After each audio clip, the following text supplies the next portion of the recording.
Good afternoon, everyone, and welcome in to yet another Friday afternoon edition of the chat here on the Alan Fitz Podcasting Productions.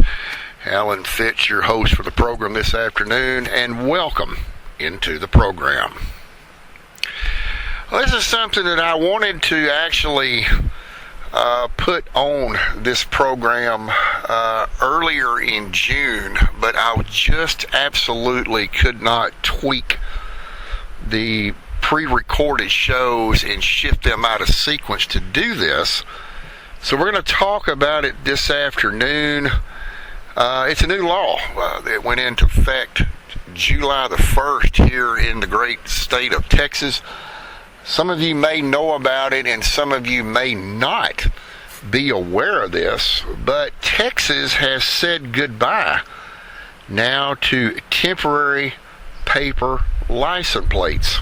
I'm going to talk about this on the show this afternoon, and what this is stemming from is paper license plates have been around in Texas for many, many years.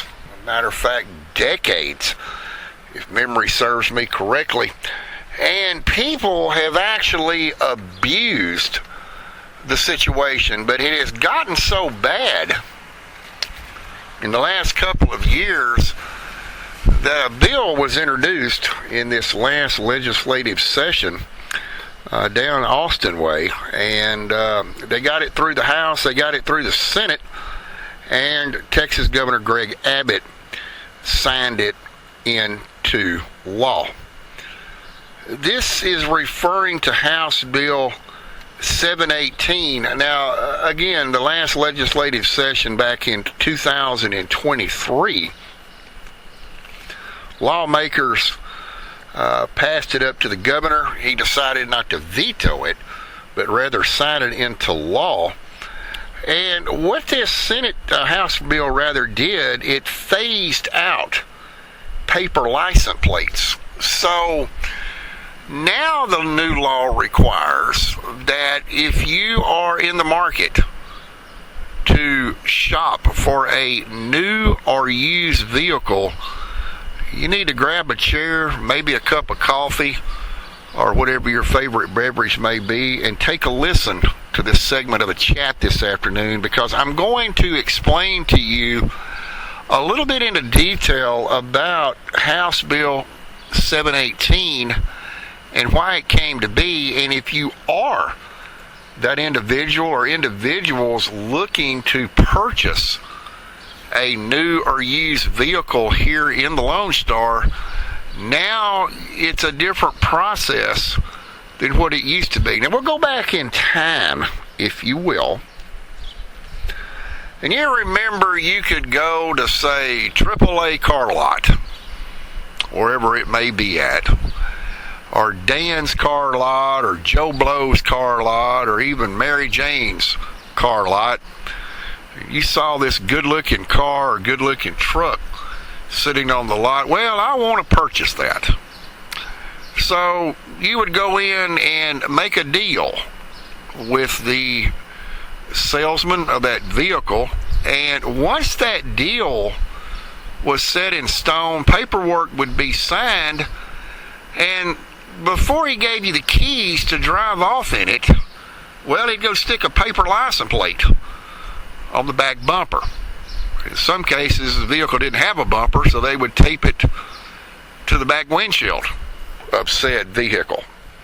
And you had X number of days that you could ride around and be legal without having, well, back in that time era, to go get it either inspected if the inspection sticker was out, which, as you all know, we do not have inspections in Texas anymore.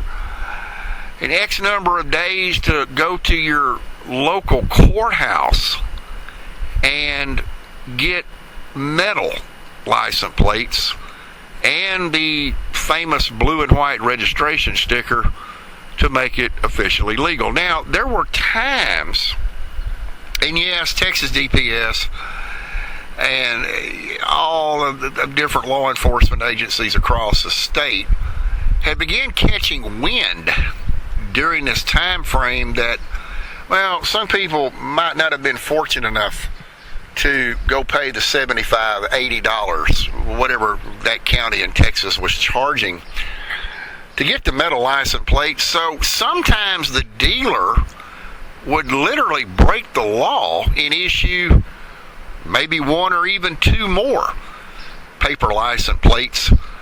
Gave you some extended time, which again was illegal, but a lot of them did it. Some got caught, folks, and some didn't. But getting back on track, those paper license plates are no longer issued in Texas. So how does all of this work? Well, I want to start off by saying that officials all over Texas, and with the combination of the Texas Department of Motor Vehicles in Austin, estimated that during the year 2021, that there, again, now this is an estimated number, there's nothing set in stone with this, but they estimated 1.8 million fraudulent paper plates were on vehicles on the road in Texas. A lot of them didn't even belong on that vehicle.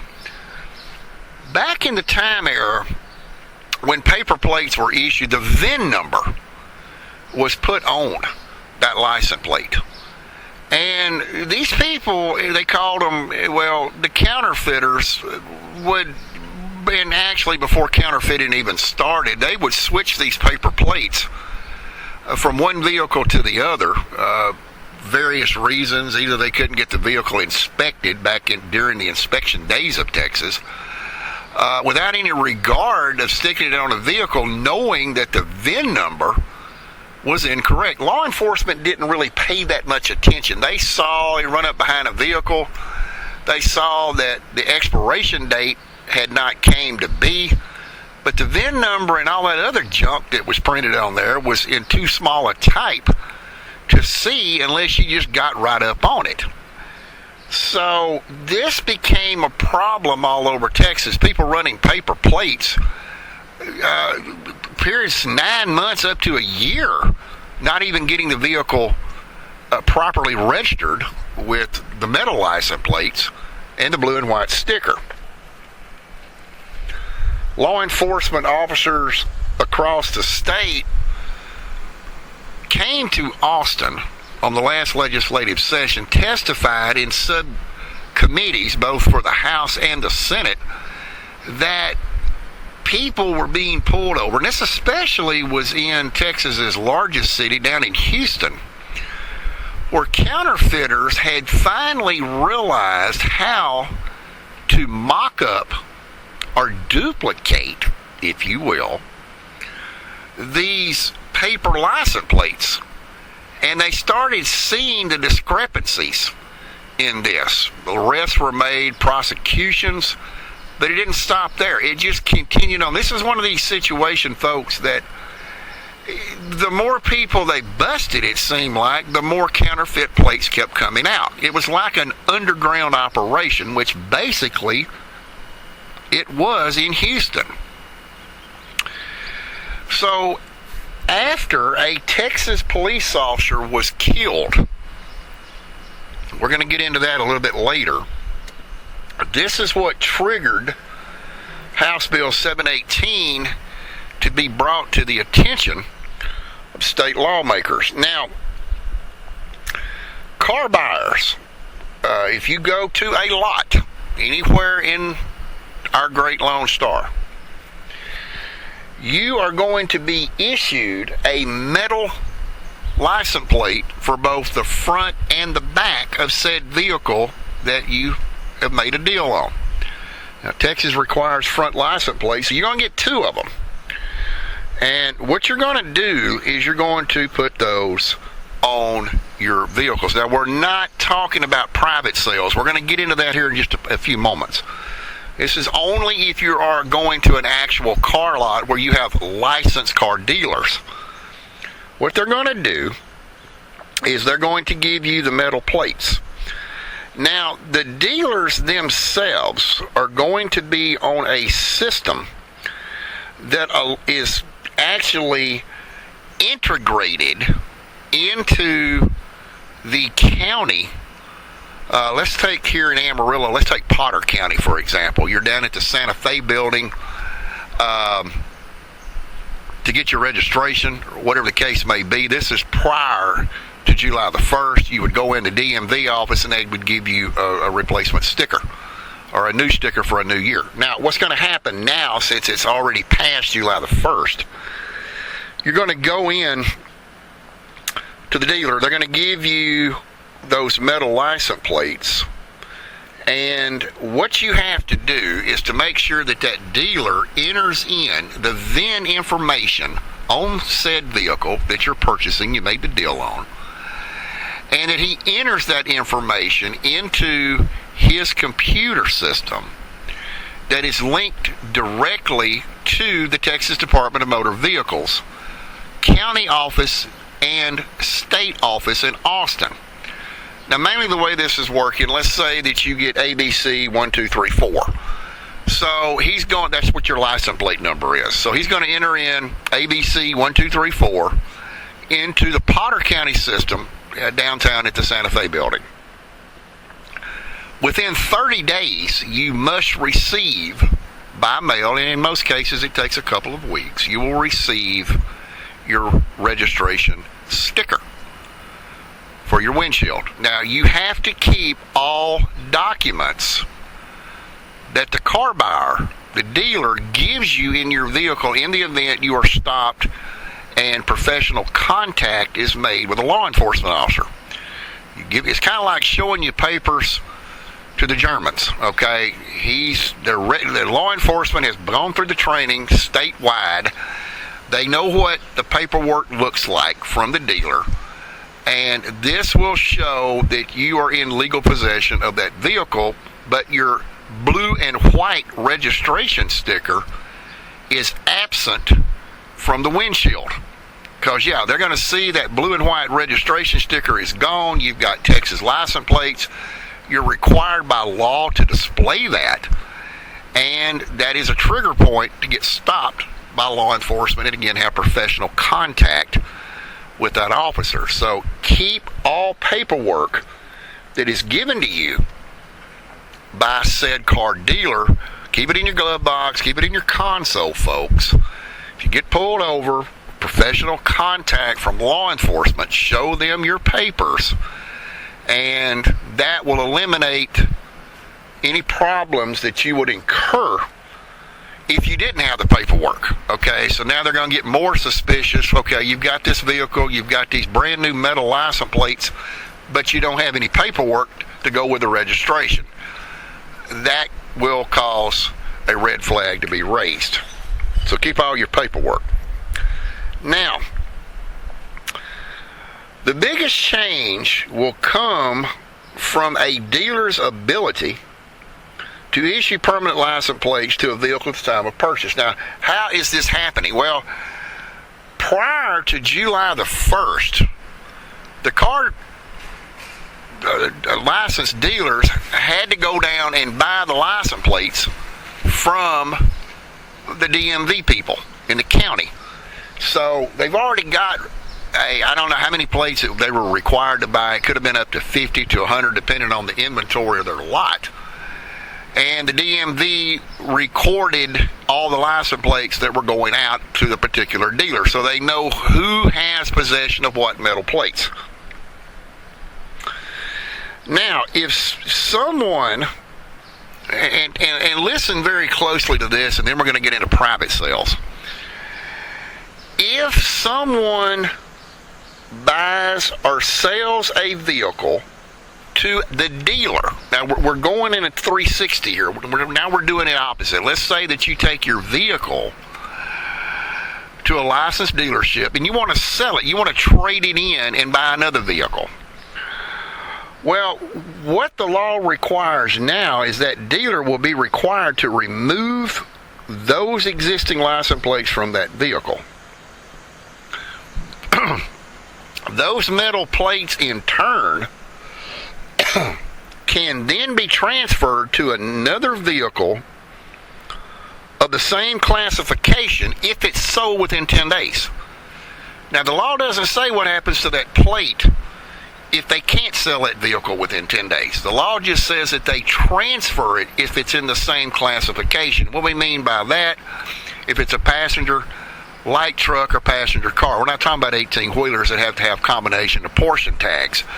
So if you trade your vehicle in, somebody wants to buy that same vehicle or buy maybe a car, the dealer has now the power and the authority to transfer that metal plate to that vehicle that he's selling if he sells it within 10 days. If you have personalized or specialty license plates, that plate is returned to them and can be transferred to a new vehicle or to any other vehicle. And of course, it has to match the same classification. Now, let's talk a little bit about private sales. Let's say that you have a pickup truck. Joe Blow has a pickup truck and Johnny Doe wants to buy it from him. All right, this is a little bit of a different situation if you're selling your vehicle privately. The different situation is nothing actually changes with the exception that the vehicle's current metal plates and that blue and white registration sticker must be removed from the vehicle in question under sale, and the seller now is required by state law to submit what is known as a vehicle transfer notification within 30 days. Now, folks, I want you to take a listen to something very closely. I'm going to get a little bit off subject with this, and this is to basically, you listeners, is to protect you if you do this. If you sell your vehicle in Texas, it is utmost important that you submit that transfer notification immediately. Don't wait 30 days, and I'm going to tell you why. Let's say a week after John Doe buys Johnny Doe's vehicle, let's say he's running up through Houston or Dallas, and he's on those toll roads, and he starts running the high-speed toll cameras in those areas.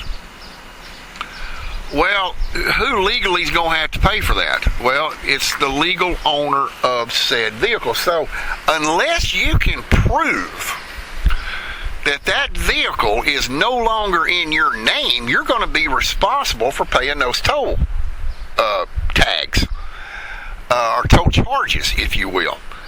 If he gets into an accident, it's going to come back when they run the plate down. It's still in your name, so you're still legally responsible.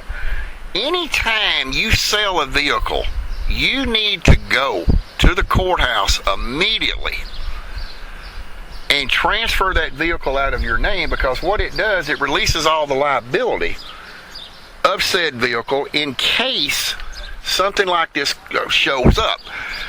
Excessive amount of toll violations, whatever the case may be, because, if you don't pay that, they can literally suspend your driver's license, and in most cases, if it goes long enough, you'll wind up in court.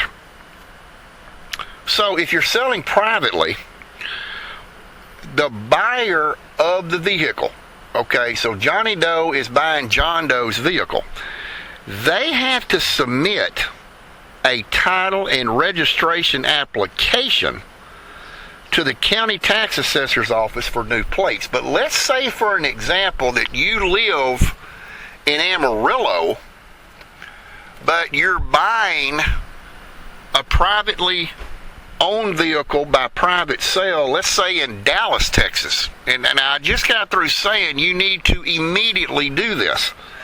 All right, we're going to get into something a little bit later in the broadcast that's called the Texas Wheeling County Law. Some people know about this and some people do not, but this is going to be part of the broadcast, and I'm going to do this.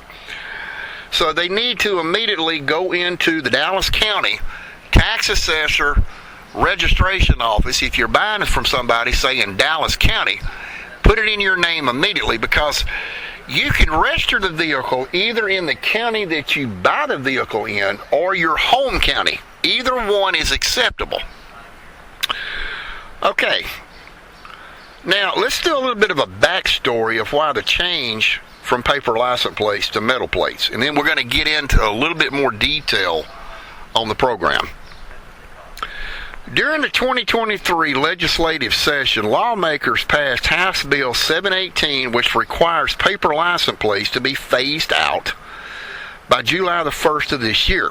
Lawmakers pushed for the change because paper tags were easy to counterfeit. They were also being used in crimes. Law enforcement officers from across the state testified in favor of the change. And we talked a little bit earlier about a death of an officer during this system before it changed over. We go to the town of Grand Prairie, Texas. Police Chief Daniel Sisney was one of the big supporters in the Senate and House subcommittees of the legislation because he said paper tags caused the death of one of his officers there in the city of Grand Prairie. Officer Brandon Sia died while attempting to pull over a Chevy Malibu with fake paper license plates. He lost control of his squad car and crashed into a utility pole. Grand Prairie Police Chief said that the same fictitious tag had been swapped. Listen to this, folks. Swapped to different vehicles right there in the city of Grand Prairie, Texas, at least 200 times. All right, let's talk a little bit about the dealer again before we go to this Willing County law. This new law that came into effect January the 1st in Texas requires now that 4 new temporary plates can be used in certain situations. Now, when we say temporary, remember, we're not talking about paper. We're talking about metal license plates. Those 4 include the buyer provisional plate, the dealer temporary plate, the out-of-state buyer plate, and the temporary registration plate. Now, I'm going to break each one of these down for you. The buyer provisional plate is a short-term use metal plate if the dealers lack the required plate type for the vehicle being purchased in their inventory. The dealer temporary plate is used for dealers' business-related uses. Now, they can put these on vehicles for potential buyers, for test drivers, loaner vehicles, transporting the vehicles, or personal use of vehicles with these plates. Then you have what is called the out-of-state buyer plate. This is vehicles that are sold to out-of-state buyers. So, for an example, you have an Oklahoma resident. Let's say somebody comes down here from Amarillo, from Guymon, Oklahoma. They're going to get a specialized metal plate to take back to the state of Oklahoma. X number of days have to go by before they can register the plate or have time to register that plate in the state of Oklahoma. So that's an out-of-state buyer plate. Then you have the temporary registration plate. This is for temporary registration, replacing one trip and 30-day permits. Also for in-transit plates are also included in that. There are different colors for these plates. The buyer provisional plate is purple now. The dealer temporary plate is blue. You have the out-of-state buyer plate, which is now green for Texas. And then you have the red license plate, which is for temporary registration. So, yes, a lot of different colored license plates depending on the situation. But just for light passenger trucks and cars, basically you're going to start with just the Texas black and white plate. Now, to close out the show this afternoon, I want to touch briefly about something that is called the Texas Willing County Law. This was also passed in the last two legislative sessions, I might add.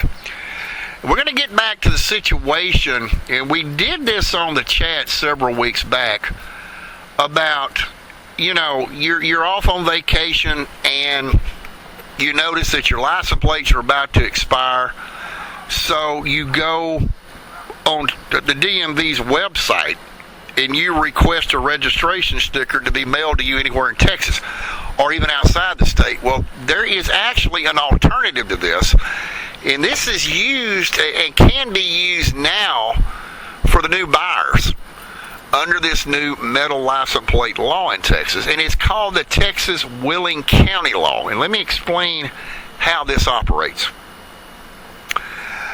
I did some checking around the state of Texas to try to figure out which counties do this. Now, not all counties in Texas are willing counties. There are certain counties in Texas that you can go to.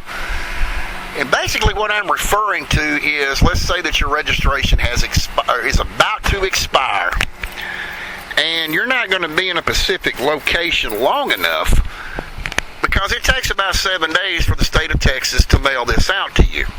Let's say that you're on the go and you need to continue to be on the go. The Texas Willing County Law was put into place 2 legislative sessions ago that allows people that may not be in their home county, or they're moving to a different county and their registration is about to run out. How does this work? Well, I did some research on the web page, and I had to look pretty hard to find it because at first I did not think that there was any kind of a list that the state of Texas had put out on willing counties, but yet come to find out, yeah, they did. So this is how this actually works, and I will use one of the counties in reference to this. Let's say, for an example, that you're here in Amarillo, on the Potter, or even the Randall County side, it doesn't matter. And let's say that there has been, you don't have to have a reason, but I'm going to use one as an example. Let's say there's a death in your family. You have to travel to, let's say, Beaumont, Texas, way down in southeast Texas. Now that's Jefferson County. So I found Jefferson County on the map, or rather on this list, and I decided I would give Jefferson County, Texas, a call just to verify what I was reading was correct. So I talked to the tax assessor collector, and I asked him, I said, is Jefferson County a willing county? And they said, yes, we are. And I said, thank you, that is all I need to know. Hung the phone up. What a Texas willing county is, let's say that you had a death in your family and you had an extended stay down in the Beaumont area, and you noticed that your registration was about to run out. Well, you can't get back up here to Potter County in Amarillo to redo it. And you can't just go anywhere in Texas to renew your registration. So you look at your blue and white sticker, it's about to run out, and it says Potter, which indicates the county that you live in. You're down in Beaumont and your registration is about to expire, and you can't get back home before the 5-day grace period. So Jefferson County is a willing county.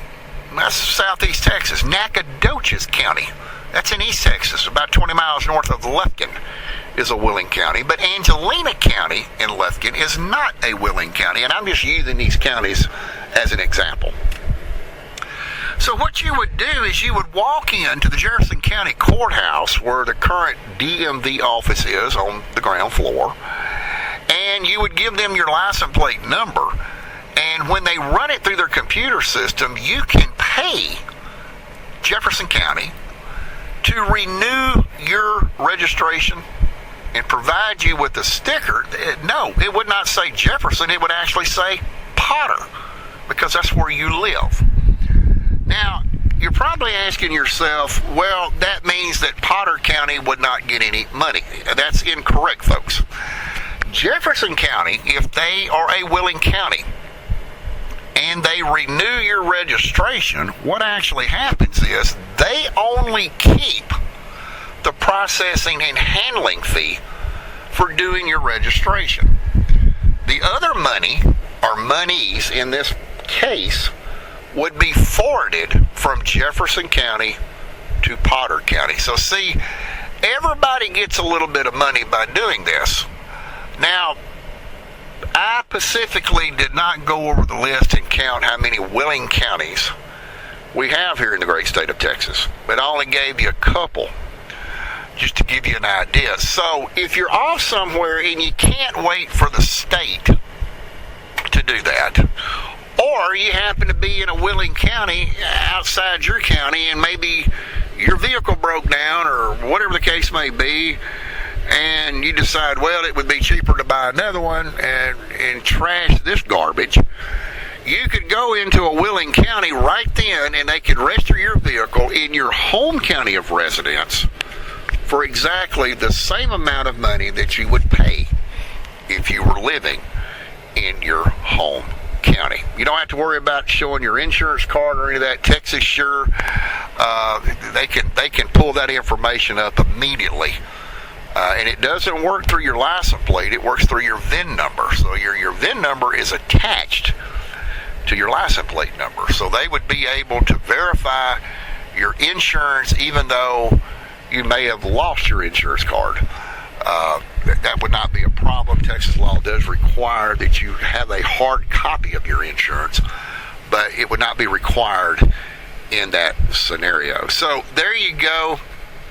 You have a breakdown of the elimination of paper license plates, which has already gone into effect here in Texas. And also, if you're out of county and you're buying another vehicle, if it is a willing county, you are able to register your vehicle even though you don't live in that county, and you're good for another year. We are not 100% sure yet as we close out the chat this afternoon what our subject will be next week. You can watch the Facebook page of Alan Fitz Podcasting. We'll have the next subject up by, well, at least by Wednesday in most cases. I like to do it midweek to kind of give you an idea of what we're going to be talking about. So that's going to wrap it up for this Friday afternoon edition of The Chat with Alan Fitz Podcasting Productions. I hope this has been beneficial and taught you a little bit.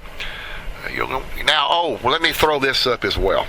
That's one thing I did skip over before we close out the show. If you currently have paper license plates on your vehicle and you are awaiting registration, you are 100% legal until the expiration date of that paper tag. So you may see still a few paper tags floating around out there in Texas, but once they all expire, adios. You won't see anymore. And now, that will wrap it up for this Friday afternoon edition of The Chat. Thank you for tuning in. Again, watch our Facebook page, Alan Fitz Podcasting, and we will have the subject for next week's topic posted by midweek. Until such time, have a great weekend. And this is Alan Fitz saying bye for now.